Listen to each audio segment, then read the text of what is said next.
क्या वाकई श्रापित है कोहिनूर हीरा? यहाँ श्राप का अर्थ इतिहास में उन बातों से है जिसमें कहा जाता है कि जिसके पास कोहिनूर है उसकी बर्बादी तय है। कोहिनूर के साथ ऐसी कई बातें जुड़ी हैं। जो लोग पूछते हैं कभी भारत की थाती में शामिल कोहिनूर हीरा ब्रिटेन कैसे चला गया, अगर चला गया तो उसे वापस क्यों नहीं लाया जा रहा। भारत सरकार कोर्ट में कह चुकी है कि कोहिनूर हीरो को चूंकि महाराजा रणजीत सिंह ने ईस्ट इंडिया कंपनी को तोहफे में दे दिया था, इसलिए उपहार या गिफ्ट को कभी वापस नहीं लेते। इस हिसाब से कोहिनूर हीरा कभी भारत लौटकर नहीं आएगा। लेकिन सवाल यह है कि कोहिनूर भारत से ब्रिटेन पहुंचा तो इसका इतिहास क्या है और कौन कौन सी घटनाएं इसकी गवाह हैं।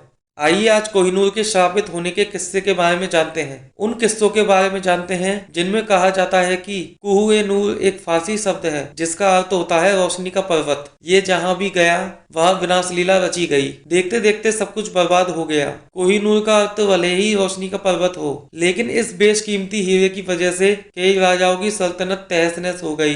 राजाओं के चमकते सितारे गर्दिश में चले गए। यह बात मान्यता के आधार पर कही जाती है और इसी आधार पर कोहिनूर को श्रापित भी बताया जाता है। श्रापित होने की बात 13वीं सदी से कही चली आती है।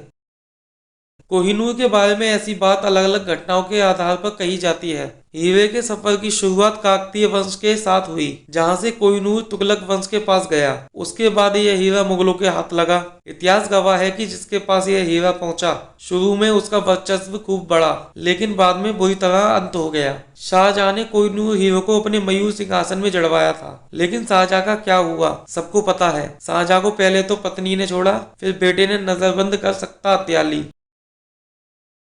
इसके बाद भारत पर नादिर शाह का आक्रमण हुआ। 1739 में नादिर शाह ने इस हीरे को अपने कब्जे में ले लिया। इतिहास के मुताबिक नादिर शाह ने मुगलों को हराकर हीरा अपने कब्जे में लिया और कोहिनूर को पारसिया लेकर चला गया। नादिर शाह के पहले इस हीरे का नाम कुछ और था, लेकिन नादिर शाह ने इसकी भव्यता और खूबसूरती को देखकर उसे कोहिनूर का नाम दिया। फारसी में इसे कुह-ए-नूर यानी रोशनी का पर्वत कहते हैं। कोहिनूर ले जाने के कुछ साल बाद नादिर शाह की हत्या हो गई।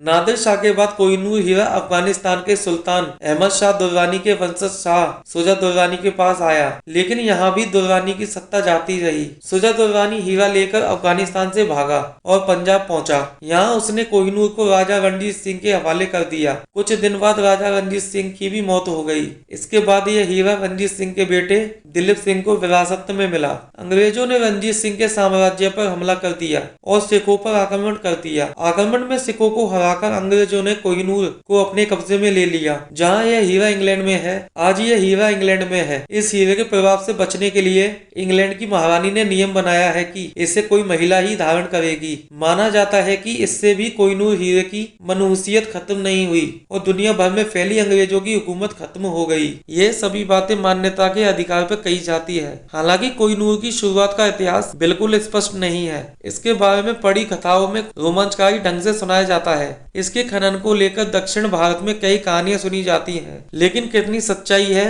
ये कहा नहीं जा सकता। 14वीं शताब्दी से पहले कुछ सुनी सुनाई बातें जो सुल्तानों के बारे में कही जाती है, लेकिन ठीक ढंग से इस हीरे का इतिहास पता नहीं है। यह भी कहा जाता है कि इसे गोलकुंडा की एक खान से निकाला गया था। यह हीरा 105 कैरेट का है, जिसे विश्व में सबसे बड़े हीरे के तौर पर विरासत हासिल है। तो दोस्तों, आपको हमारी ये वीडियो कैसी लगी प्लीज कमेंट में बताइए, और वीडियो अच्छी लगी हो तो लाइक कीजिए और चैनल को सब्सक्राइब कीजिए। Thank you.